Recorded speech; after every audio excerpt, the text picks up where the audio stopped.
Oi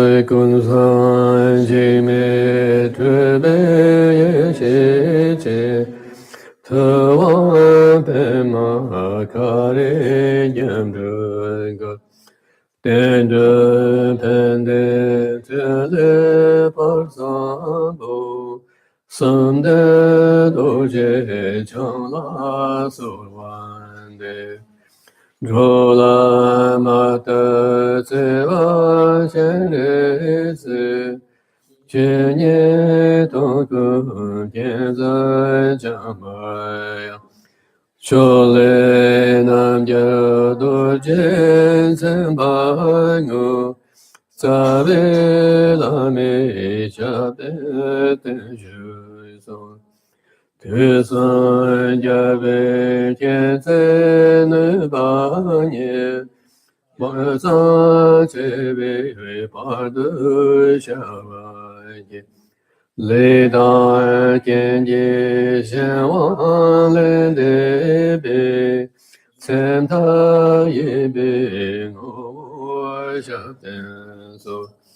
Kange yeshe doje zukuye du chen an jare tenkoche jonde nambar yewa manchepe menje lame ngo shabden so Dacha le nyan tsempo jen wang ki Shambe tu dang gabe le ye kun Tor shen shana tsame ngo ru ye Do je sembe ngo shaben so Pusamai danji nyebe je onam, Kvajinam shi tunlen odruya.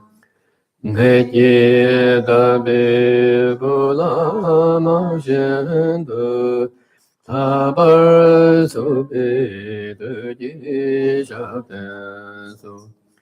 Chuen zhu ba zha le nam ka la, Tian ye ye shi nye da ga me sa. Gan san la me san sam ba yan ko, Rang sa yen ye ko lo sha ten so.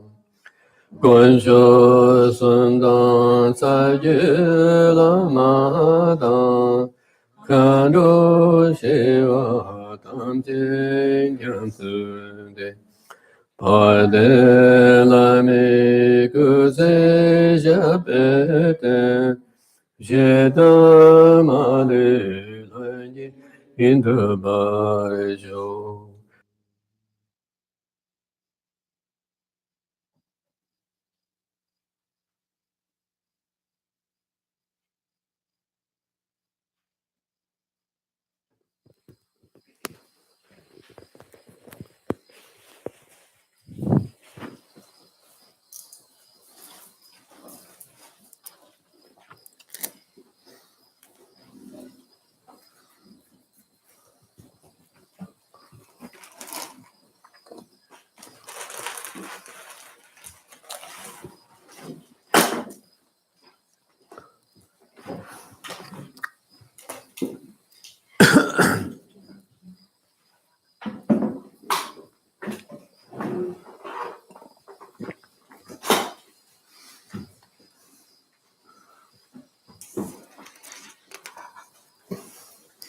So today was a busy day, a wonderful day. It's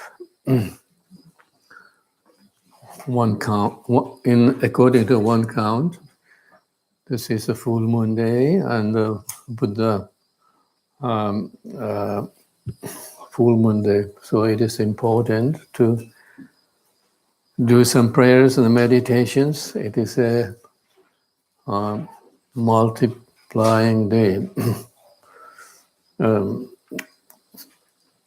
So that's why this morning we did the Buddha Shakyamuni puja.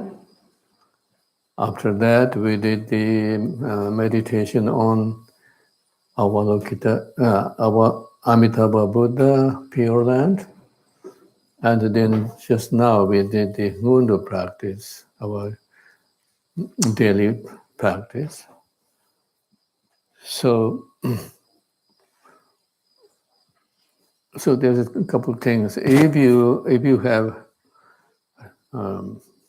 if you want, but if you have received these teachings, or you have heard these teachings for a many number of times, maybe, and if you are not that free, don't worry, you can leave. If you want to stay, of course, you are most welcome. Then even you want to listen, you want to participate, but still, if you are too busy, don't worry about politeness or impoliteness. Just you can leave. We won't care. So, and so today, again, with the relationship with the practice we did today on Amitabha Buddha, I will like to talk a little bit about meditation on Amitabha Buddha, Amitabha Pure Land. Any practice, any prayer has more or less the same quality. It is good for life, good for after death, good for changing the karma or the habitual tendencies that we have in our mind stream. So it is very important and powerful for any kind of situations. But according to Tibetan culture or Tibetan belief, we try to do, at least in Eastern Tibet, where I grew up. Of course, in Tibet, there's different provinces, different parts, have different kind of cultures, but I'm talking my own, the Golok area of Tibet's culture, religious culture, Dharma culture. And for us, if you are dying, if you are died, if your loved ones doing performing ceremonies for you because of you died and your improvement of your journey after death and the rebirth after the death, etc., then they mostly focus on Amitabha Buddha meditation, Amitabha Pure Land meditation. Even you have done other meditations the whole life, mostly, but you haven't done that much about Amitabha Buddha pure practice, Pure Land practice. Now they will focus on mostly on Amitabha Buddha. And for example, they will try to be some Lama who knows the meditations and ceremonies quite well. They will invite and ask him to perform puja practice. Puja means the transference of the consciousness of that deceased person to Pure Land. That's their attempt, their try. Even they are not successful, whatever they do, that is a virtuous attempt on a virtuous training and a virtuous meditation. So it will help. Fully will succeed to send this person to Amitabha Pure Land to take rebirth. It will be successful or not. That is, of course, it depends on the strength of, depth of, heaviness of the karmic force of that person. How good the karma has, or a bad karma this person has. So all these things. But we always try to almost immediate ceremony will be the Poa practice. Poa means transference of what? The consciousness of the deceased person to Pure Land.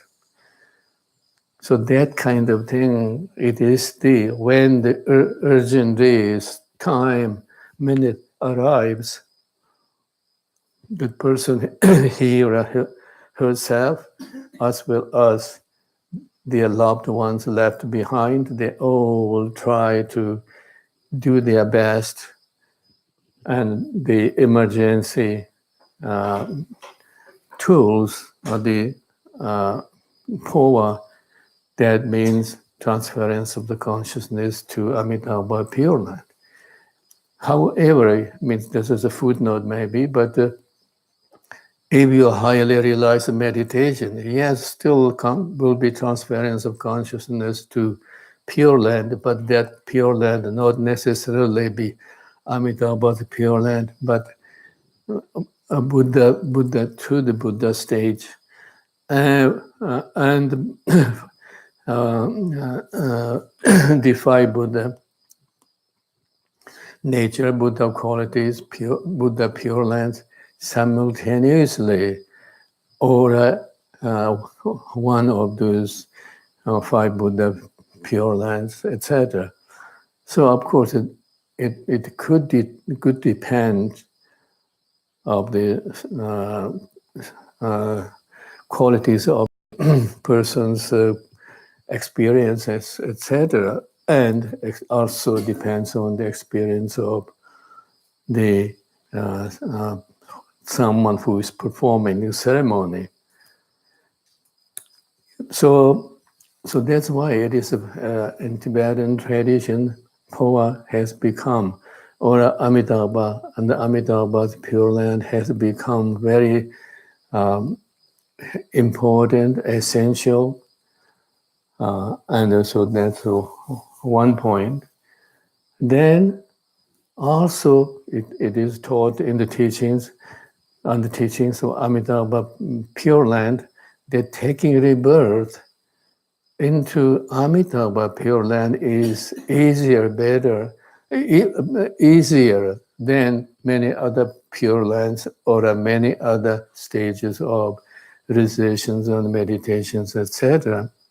So that's why it is easy reasons, and also it is almost all the Tibetan Buddhists in that area, at least that's what I know. I myself haven't been traveled to different areas of Tibet, so I don't claim I know different cultures of different places of Tibet, but that's what I'm talking about, more or less Eastern Tibet, almost Golo area. So then Amitabha teachings are based on mainly two major sutras. Sutras means the teachings are taught by Buddha Shakyamuni himself. there are two sutras. One is sutra on Amitabha, one is sutra on Amitabha Pure Land. And so based on that, but then later on, there are many commentaries and literatures. And then in Tibet, it became a very popular meditation on the belief system. And then in Amitabha literature and Amitabha teachings and Amitabha practice, all the teachings can be, all the teachings are, or the practices are condensed in four, or sometimes three, but let us talk four causes. In Tibetan, we call it yu, zhu. Yu means causes, zhi means four. So four causes. If you have accumulated, if you have created, generated four causes, then because of those causes, as a fruition, you will take rebirth in Amitabha Pure Land. That is the teaching, that is the belief, that is the prayer, meditation. When the urgent time comes, we used to do. Not only in urgent times, many times we do young or old, sick or healthy, we try to do Amitabha meditations. So it is not only when someone is dying, but especially if someone is dying. Then means of course it is emergency time, so people look for emergency support, and that's mostly handy and effective and appealing and understandable. It comes into your hand.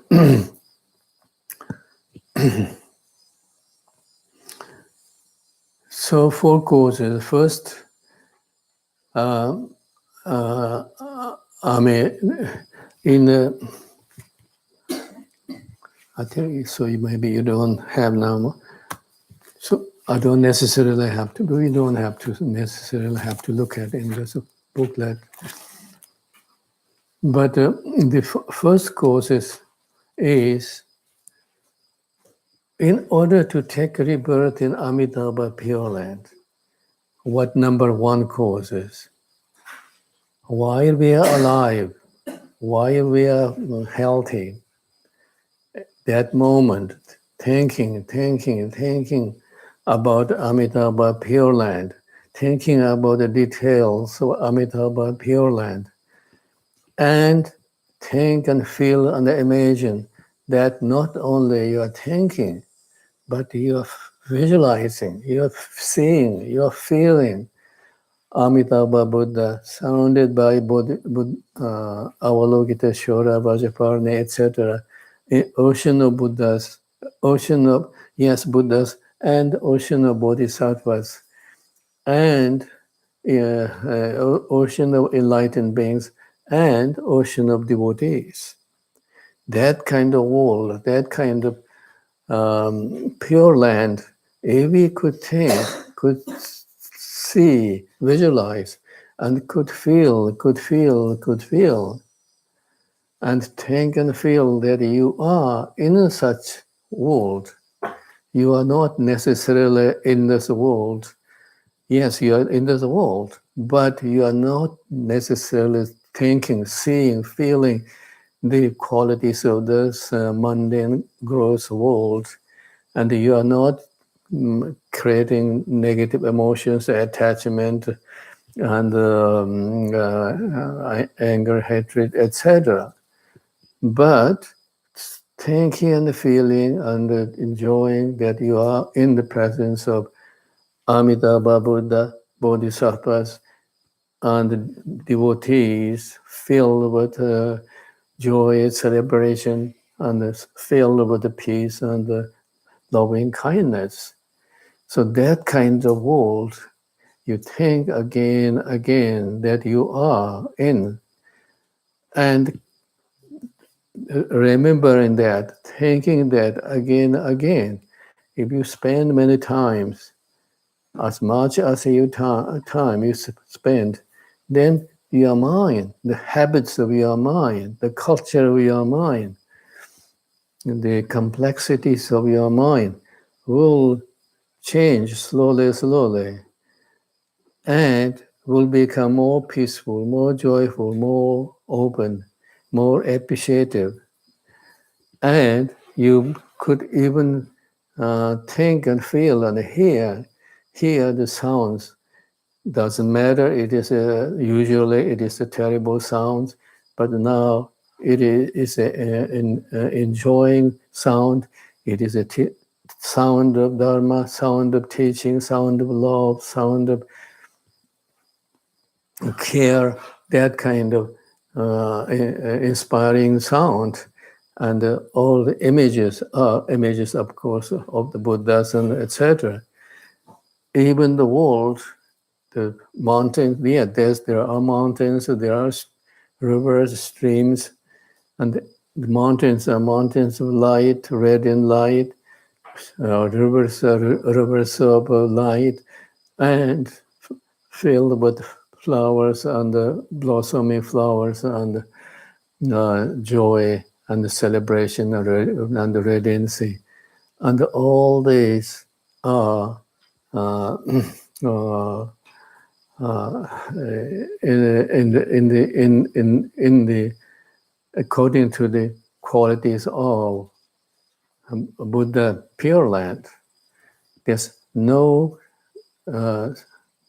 feeling of, no trace of, no sensations of any kind of negative emotions, destructive emotions, disliking, hatred, anger, or liking, attachment, craving, obsession, or jealousy with each other, or arrogance of oneself, or some sort of feeling contemptuous to others, a big thinking, I'm better, I'm higher than this, and so feel some sort of arrogance.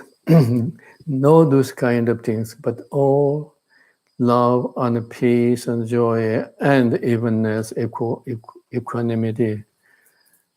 And then all the sounds are sounds of joy and sounds of Dharma, such as sounds of Amitabha's mantra prayers. Amitabha Shri. Om Amitabha Shri. Om Amitabha Shri. Om Amitabha Shri. And that kind of world, and in the world, center of that world is the main body, main Buddha, main presence, the source of the center source of the blessings is Amitabha Buddha.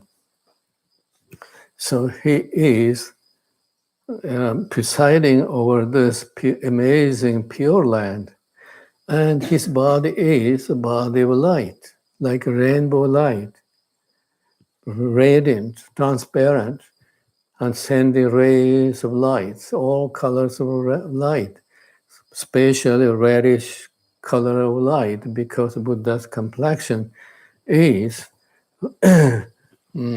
red. And the whole world, whole universe is filled with the radiancy of the Buddha. Like the sun, it is like a 96 million miles away, or something like that. Sun is, but sun's light comes here. We we see, not we don't really, knowingly or unknowingly, we are benefiting, we are enjoying the sunlight and all the flowers, all the fruits, everything grow because of the sunlight far away somewhere. And we noticing or not. And then all the beings, every being, every insect, even the tiniest insects, surviving, enjoying the warmth, the light, of the sun. If there's no sunlight, we won't survive on this earth. So that kind of the sunlight has amazing qualities. But similarly, or even more, Buddha's light, a light coming from Buddha, fills the whole universe. Every part of the world, every particle of the universe. And not only the images, but the sounds and the feelings and everything. Buddha's blessing light, filled Buddha's blessing light. Light is not only light, but it is Buddha's wisdom, Buddha's all-knowing omniscience, Buddha's unconditional love, and Buddha's boundless power. And that is inseparable from that rays of light, luminosity of light, radiancy of light. So there's no space, there's no space which is not Buddha's blessing, which is not filled with Buddha's blessings. And there is no light which is not Buddha's blessing light, Buddha's wisdom, love, power. So that kind of amazing, beautiful world. Because now, while you are alive, you are meditating, and you transformed, changed your habit of your mind, habit of your mind from seeing, thinking, feeling, gross phenomena, also gross, and liking, disliking, attachment, etc. Let me go back and say, in Buddhism, there are Buddha taught from the beginning that mind is the main, and mind is the forerunner of all. Yes, for us, ordinary people, nowadays, looks like most important thing is is the matter.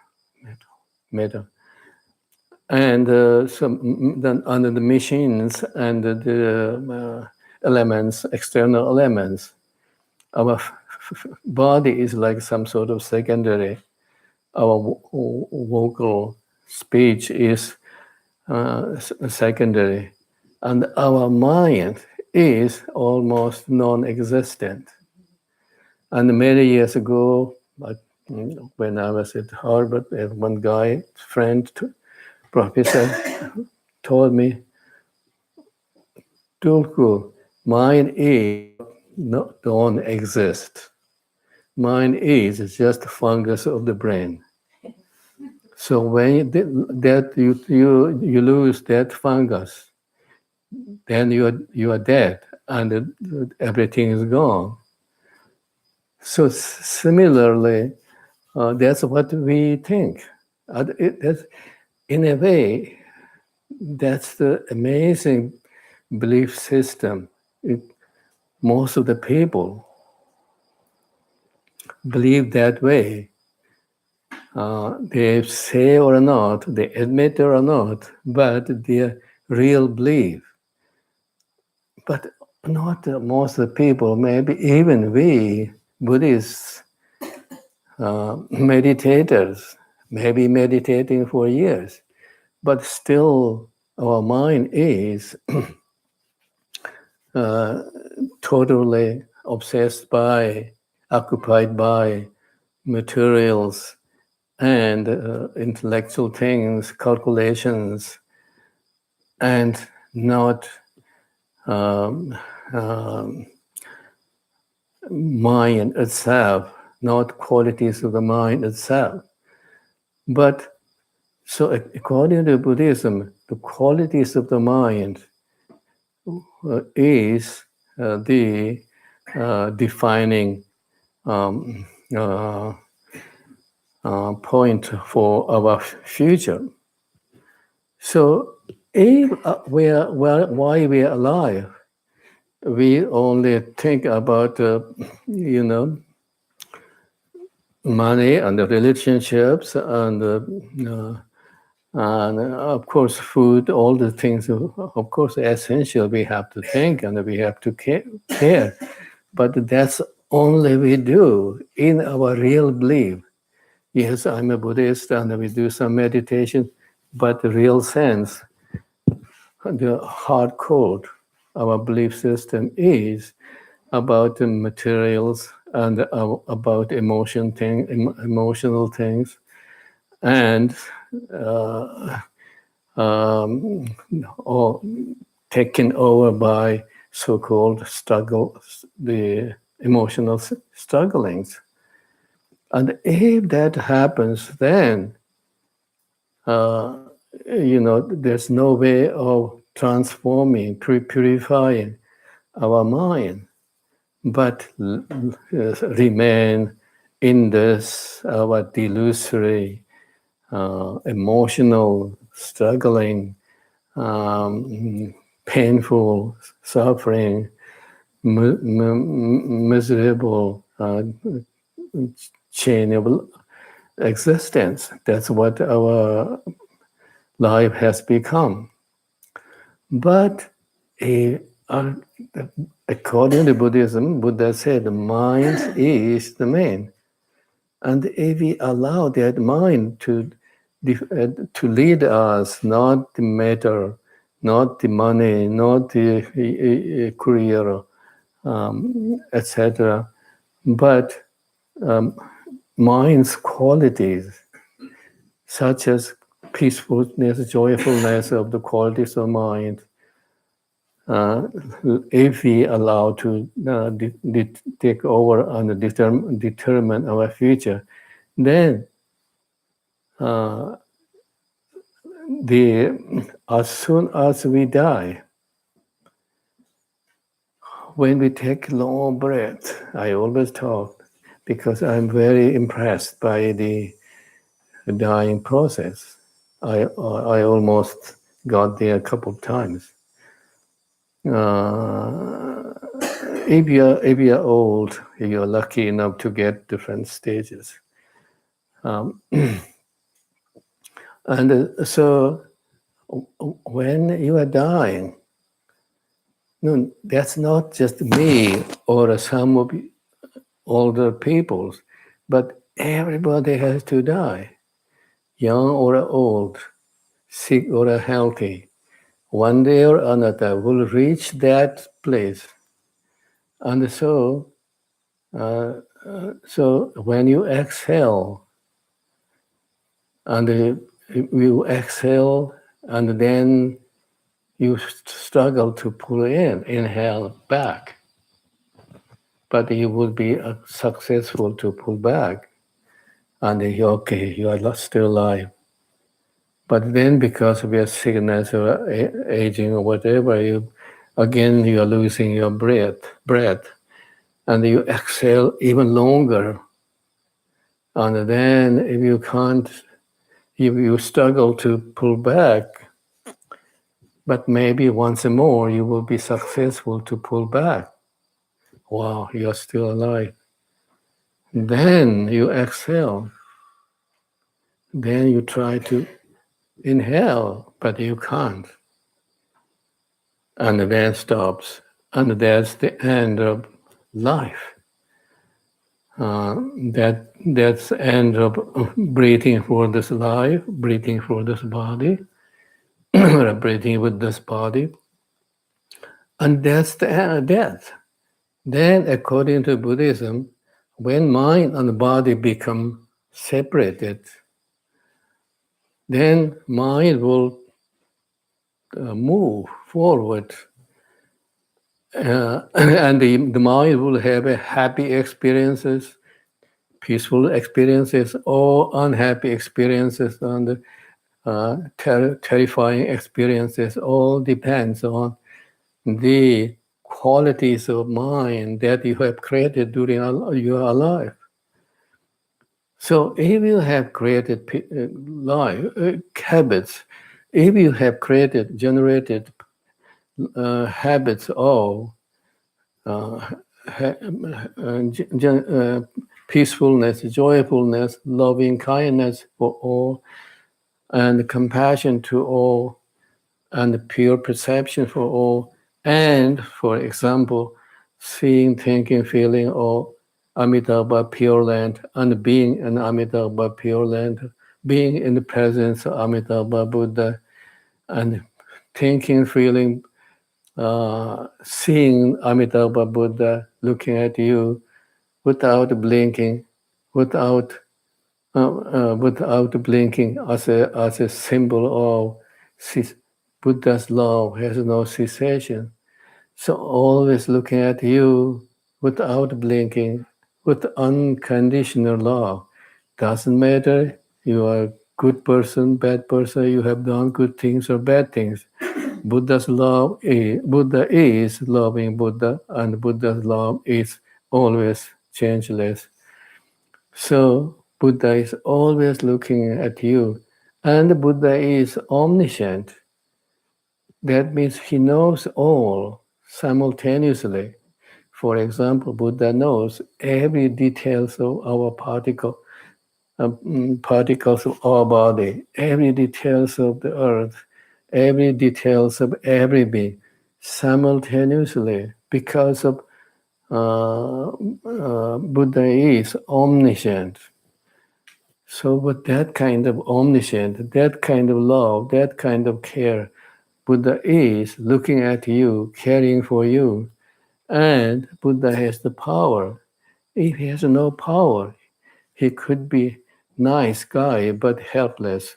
But because of Buddha has the power to give blessings and help us to lead to his pure land, and help us to purify our negative karmas, negative habitual tendencies, and then uh, give blessings of peace, joy, compassion, and all Buddha qualities, virtuous qualities. So Buddha has that kind of power. So it means Buddha has three things. Of course, millions of qualities, but three major things. Buddha has compassion, loving kindness. Buddha has wisdom, all-knowing wisdom. Buddha has power to fulfill all our needs. So if Buddha has, and if Buddha sees, think, feel, believe in with such qualities, at that moment, the Buddha's blessings, Buddha's qualities, Buddha's presence, and our devotion, our mind, like links, and no way to lose us of that. Otherwise, if we don't have devotion, if we don't kind of trust in Buddha, we have on the memory of Buddha at time of dying, death, or instead of negative emotions, anger, hatred, jealousy, etc., then what will happen? There won't be any Buddha images, Buddha love, Buddha blessings, but only anger will take over. For example, if you're an angry person, as soon as you die, your physical conditions, good or bad, will not, but your emotional circumstances, your emotional tendencies, karmic qualities will take over. And if your karma is created by anger, for example, always angry, whatever is images of anger, or whatever you hear, sounds of anger, irritating, and whatever always burning with anger. Unfortunately, you find in the people, and it is a little shocking. Even in Tibet, people who are angry for whatever they do, whatever they say, and with many, there's a culture think, oh, he is very brave, he is very heroic, or something, and if someone is very kind, gentle, oh, he is just what you call mellow.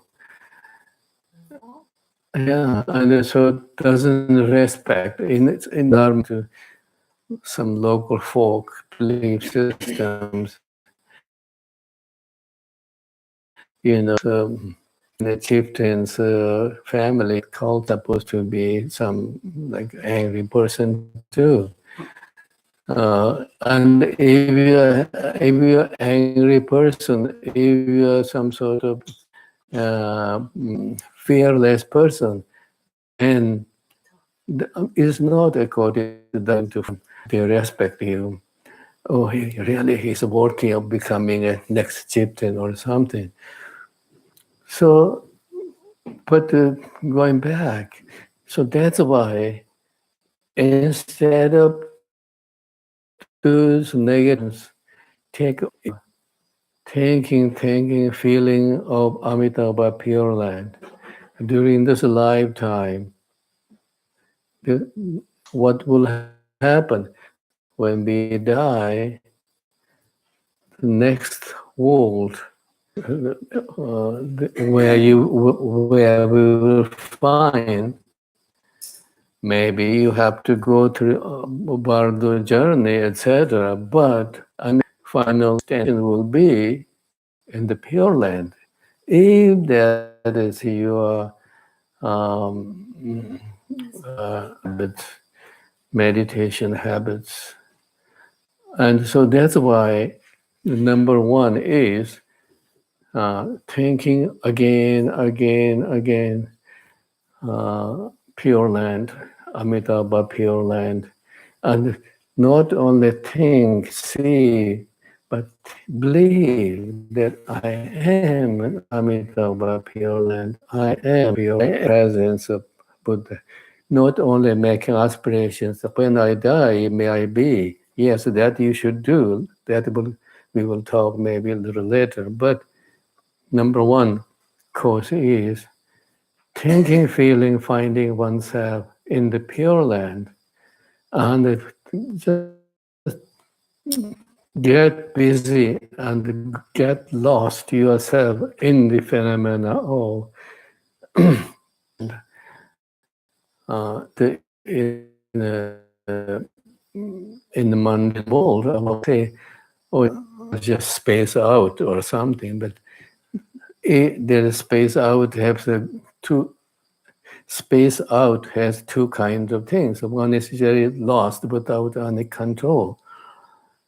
Another is just your mind merged into that kind of experience, feel, and thinking about being in an Amitabha Pure Land, thinking about seeing Buddha, Amitabha, and all the Buddha called Pure Land details.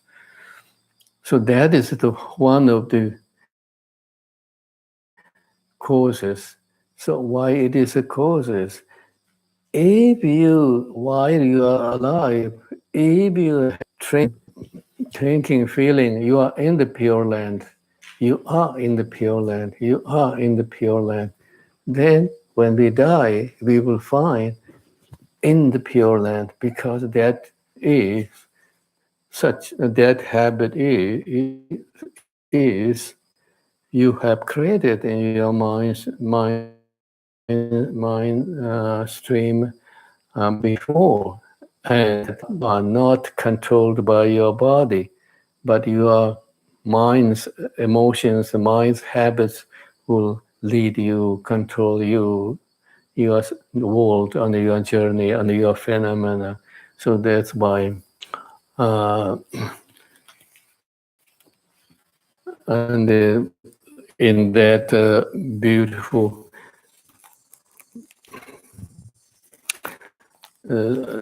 today we did the practice. And the main thing is written by Thondup, and it has many stories, but I don't go into. Then last chapter, last part, which is 48, starts.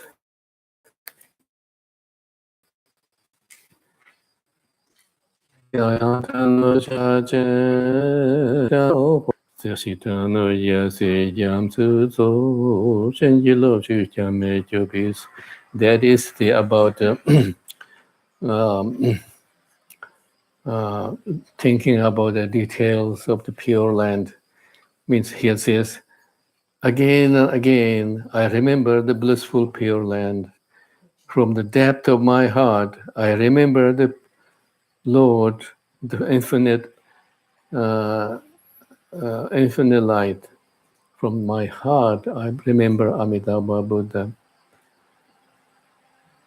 And then, one pointedly, I remember the ocean of victories and the assembly, the protectors of who have please bless us. So that is the first course, thinking about it, and think and feel, believe that you are in it. Then when you die, you will find yourself in it. Then next course is making merits, and that is any kind of uh, making paying homage to the Buddha. We do it, or making offerings to the Buddha, giving charities or to people, beings, all these good things we do, those are sources of merits. So if we have merits, if there is good karmas, and if besides just thinking you are in pure land, then because of the merits seed have the blossoming of the fruition of taking birth in the pure land. So that's number two. Then number three is develop, and so now you have this amazing meditations,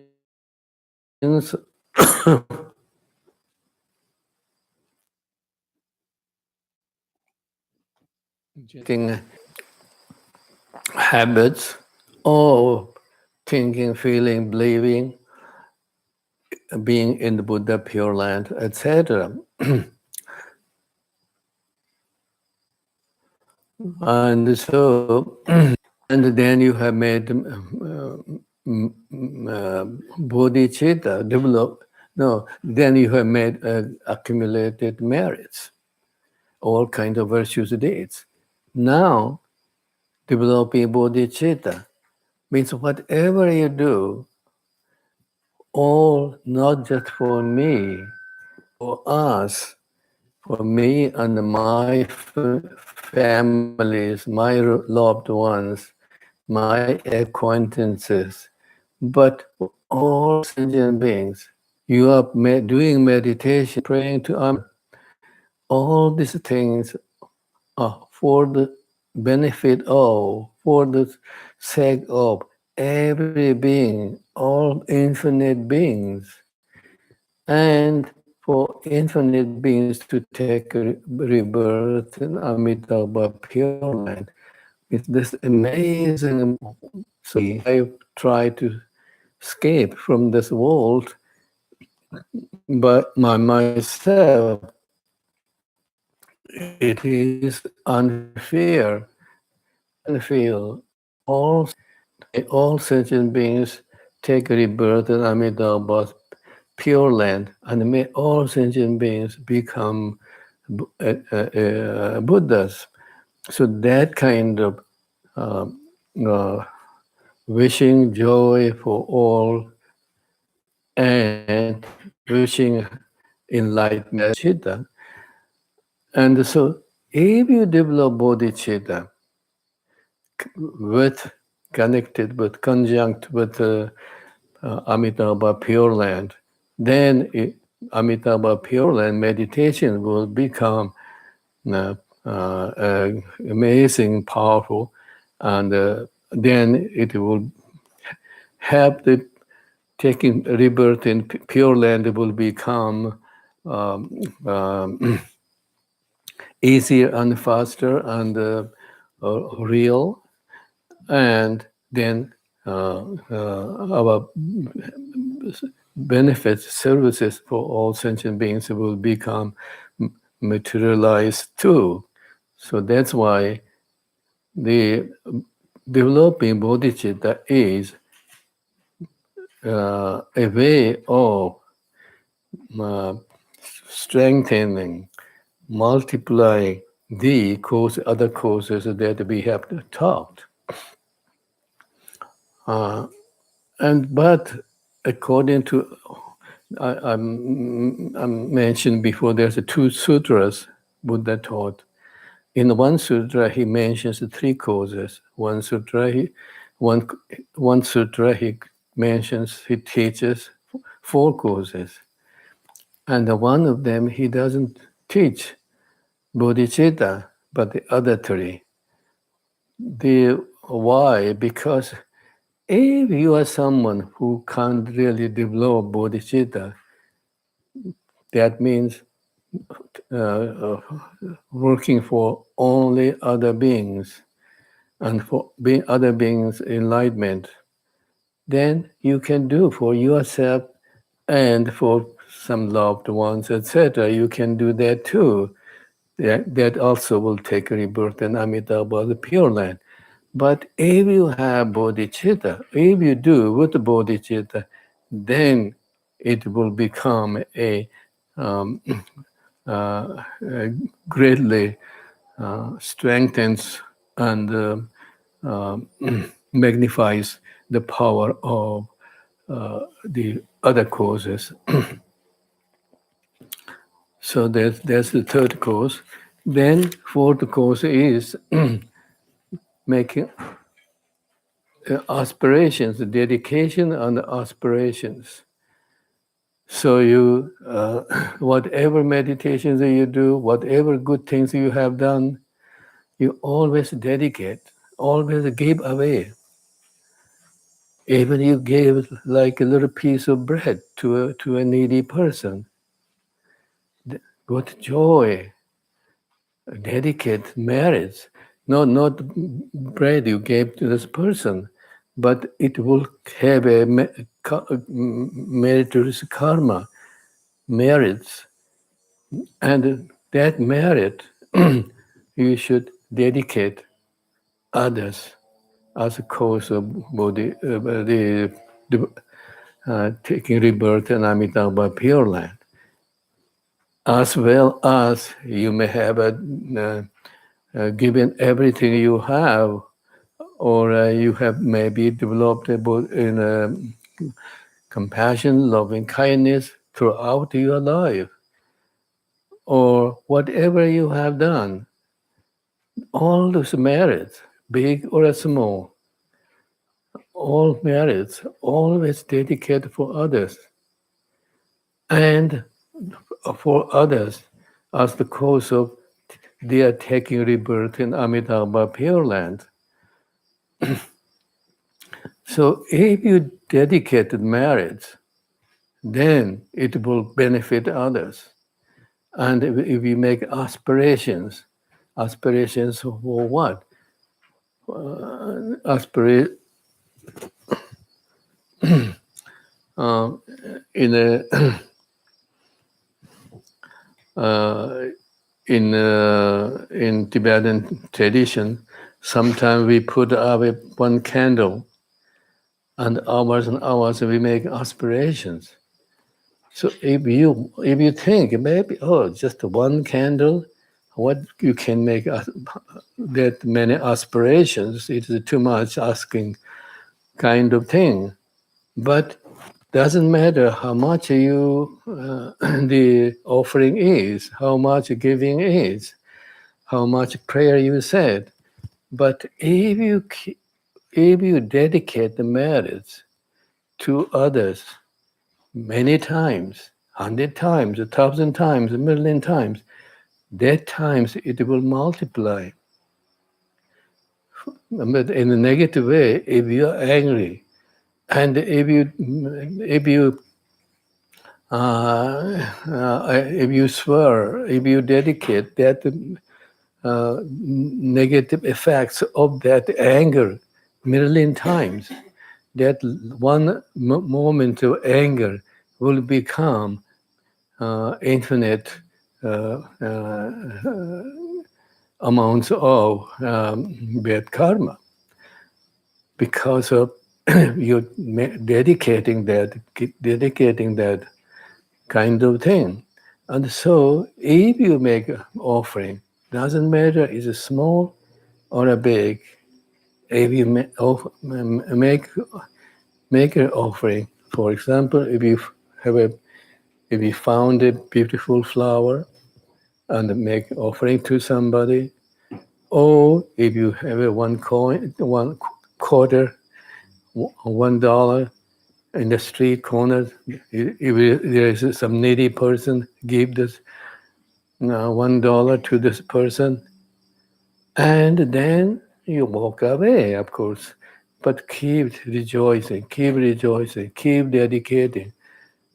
By the reason of this, by the cause of this gift, may all sentient beings have no danger of, no feeling of experience of poverty, and may every heart be filled with joy, peace, and happiness, and contentment. So that kind of thing. Then not only one time, but 1,000,000 times again.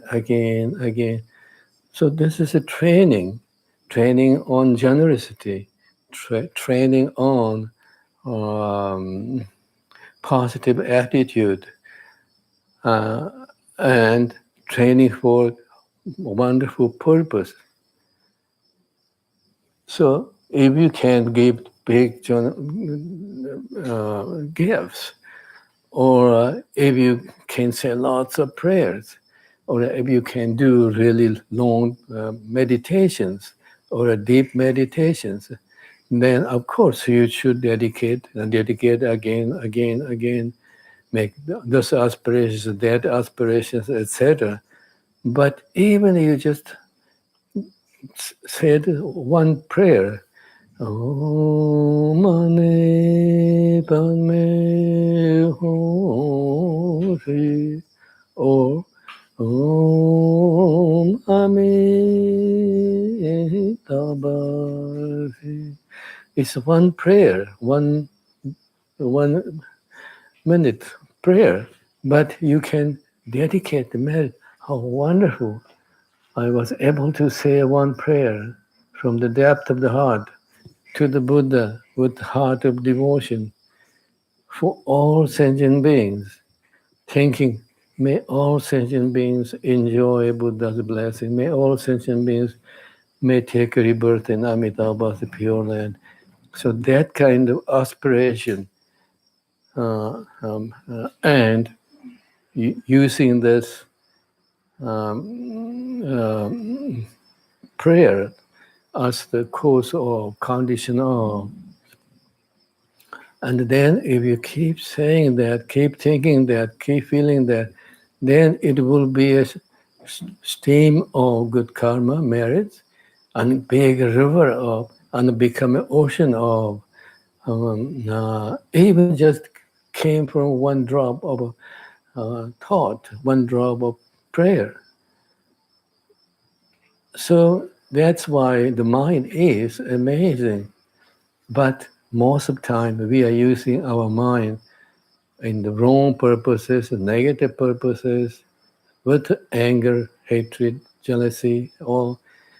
We know so well. We are very good with it, all of these.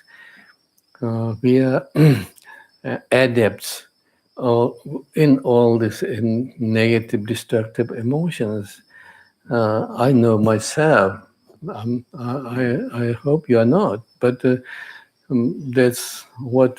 If one morning wake up, immediately, something comes in mind.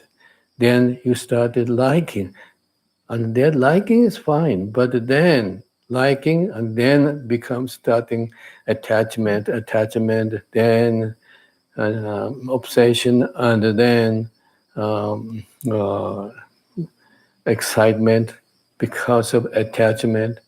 Or you start the day with the disliking.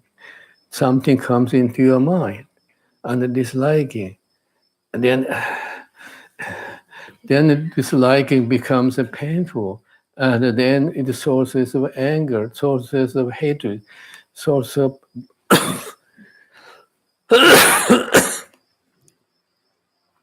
sources of fire. And then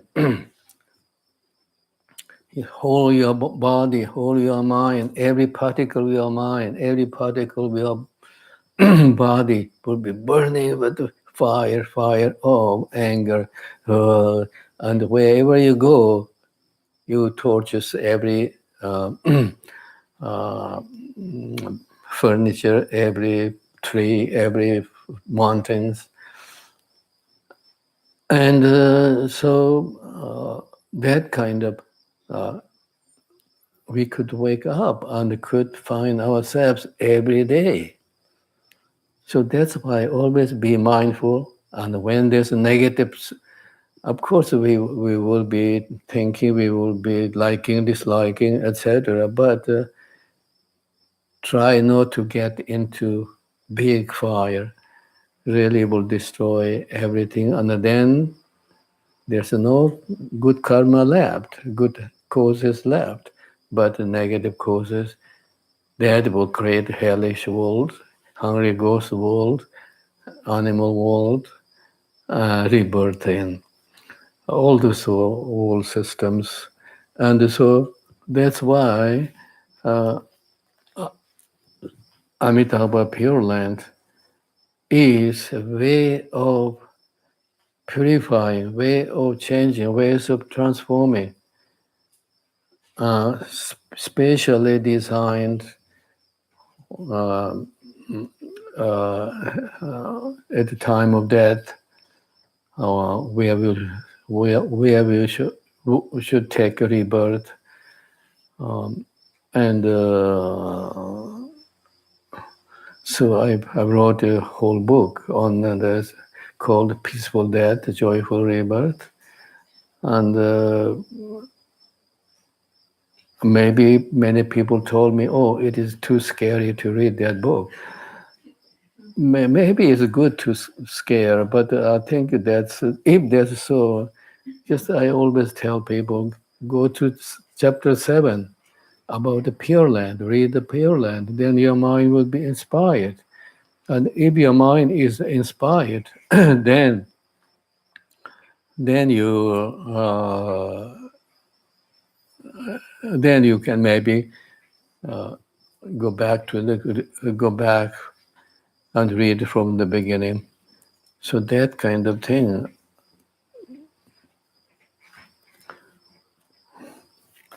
I think that's all I want to say.